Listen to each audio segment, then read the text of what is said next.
The world is going to university. In the article The World is Going to University, published by The Economist, the question about the worth of the educational fundings is discussed. The United States of America, due to its early and lasting enthusiasm for higher education, has had and still has the biggest and best funded system of education in the world.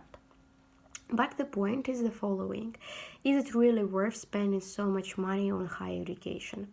This article provides an unbiased insight of educational fundings in America in a unique manner because the author has studied this question thoroughly enough. To begin with, the author pays attention to the great popularity of higher education, which was invented in America and became the gold standard for the whole world.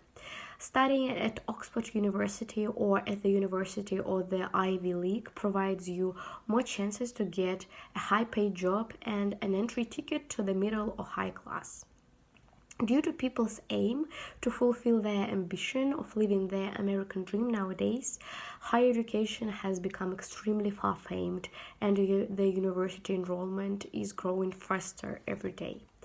The author outlines that there are two ways of satisfying this enormous demand, and the whole world is moving in the American direction, whose basis is mixed public-private funding and provision.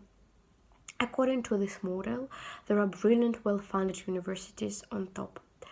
Most of these universities are charging students tuition fees, and it should be mentioned that these universities are also the leaders of science research and are responsible for many discoveries. But on the contrary, the picture on the educational side is poor. The author highlights that American graduates score skimpily in international numeracy. That is more, almost half of all American students made no gains in their first 2 years of university. Meanwhile, tuition fees have nearly doubled. There's no doubt that the main reason for this is the different aims and purposes of students and universities themselves.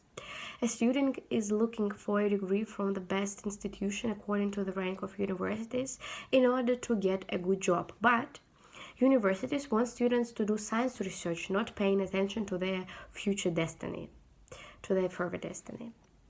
According to research, employers want the same as students and are more likely to employ a graduate from a famous university than the other one, which is not famous at all.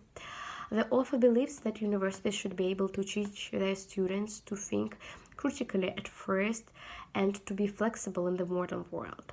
He adds that universities can be a huge benefit to society if their students learn the right stuff.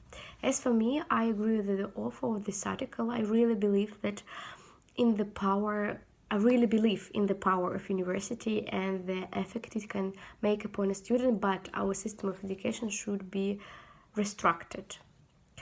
I support thoughts that the first 2 years do not do a great effort to a student in our system of education. According to the wishes and abilities of students, university programs should not repeat the school program and equate all the students to the same level. It's likely to begin with the subjects of studying, and as a result it can make greater progress in research studies that are needed by government and in students' qualifications are needed by employers.